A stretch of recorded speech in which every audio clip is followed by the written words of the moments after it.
নমস্কার বন্ধুরা, সবাই কেমন আছো? আশা করি ভালো আছো, সুস্থ আছো। তো সবার সুস্থতাই কামনা করি। তো আজকে তোমাদের সাথে শেয়ার করব দুর্দান্ত স্বাদের একটা রেসিপি, আমের মালপোয়া। তো আম কিন্তু আমরা কম বেশি প্রত্যেকেই পছন্দ করি আর প্রত্যেকেই খেয়ে থাকি। তো সেই আম দিয়ে যদি বিভিন্ন রকমের রেসিপি বানানো হয় সেটাও কিন্তু খুব স্বাদের হয়। তো আজকে তোমাদের সাথে শেয়ার করব কিভাবে মালপোয়াটা বানাই। আর যদি ভিডিওটা ভালো লাগে অবশ্যই লাইক কমেন্ট করতে ভুলো না, আর বন্ধুদের কাছে একটা শেয়ার করে দেবে। তো চলো কীভাবে বানাই আজকে সেটাই শেয়ার করব। তো দেখো, আমের মালপোয়াটা বানাবার জন্য এখানে আমি একটা পাকা আম নিয়ে নিয়েছি। তো আমের খোসাটাকে আমি এবার ছাড়িয়ে নেব। তো পেছনের অংশটাকে আগে ফেলে নেব আমি। তো আমটার দেখো খোসাটাকে আমি ছাড়িয়ে নিয়েছি। তো আমটাকে এবার চটকে ভালো করে আমের যে অংশটা বের করে নেব। তো দেখো, আটি থেকে আমি আমটা বের করে নিয়েছি। তো এবার একে একে সবগুলো আমি এবার সুজি দিয়ে দেব। এক বাটি সুজিটাকে একটু ধুয়ে নেব আগে। তো সুজিটাকে আমি ধুয়ে নিয়েছি। তো এবার দিয়ে দেবো ময়দা এক বাটি চালের গুঁড়ো, পরিমাণ মতো চিনি, পরিমাণ মতো নুন, মৌরি। এবার আমটাকে দিয়ে দেব, দিয়ে ভালো করে একটু মেখে একটা ব্যাটার তৈরি করে নেব আমি। তো এবার আমি কিছুটা ছানা অ্যাড করবো এতে।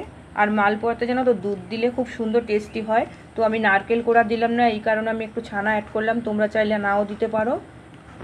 তো আমি দেখো একটা ব্যাটার মতো তৈরি করে নিয়েছি, না পাতলা না ঘন। এই দেখো, আর আমটাতে যেহেতু আঁশ ছিল না সেই কারণে কিন্তু আমটাকে আমি ছেঁকে নিইনি। আর যদি তোমাদের আমে আঁশ থাকে তাহলে অবশ্যই আমটাকে ছেঁকে নেবে।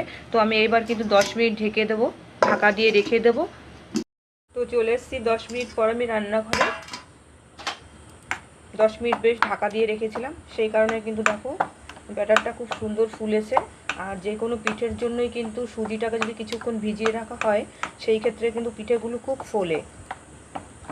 তো আমি গ্যাসে একটা লোহার কড়াই চাপিয়ে দিয়েছি, কড়াইটা গরমও হয়ে গেছে। এবার কিছুটা পরিমাণ সাদা তেল দিয়ে দেবো। তো তেলটা গরম হয়ে গেছে, এবার আমি আস্তে আস্তে পিঠেগুলোকে ছেড়ে দেবো। গ্যাসের ফ্লেমটা একটু লো করে দেবো, কারণ অতিরিক্ত হিট দিলে পিঠেগুলো পুড়ে যাবে, ভালো হবে না। পিঠেগুলো দেখো কি সুন্দর টোপা টোপা হয়ে ফুলে উঠেছে,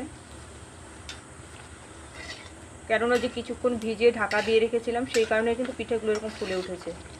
আর এখানে তো আমি ছানাটাকে অ্যাড করেছি। তো ছানাটা কিন্তু দুধেরও কাজ করবে, আর যারা নাকি নারকেল খাও না তাদের জন্য কিন্তু ছানাটা আমার মনে হয় কোনো অসুবিধা হবে না। আমি সেই কারণে আমি ছানাটাই অ্যাড করলাম, কারণ আমার ঘরে নারকেল আদিত্যবাবু খুব একটা খায় না, খাওয়া বারণ আছে।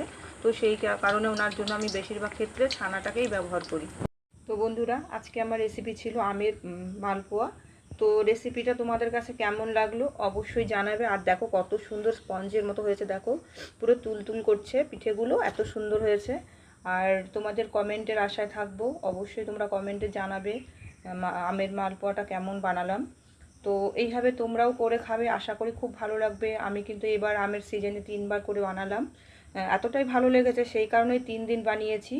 তো এখানেই আজকে শেষ করলাম। সবাই ভালো থাকবে, সুস্থ থাকবে।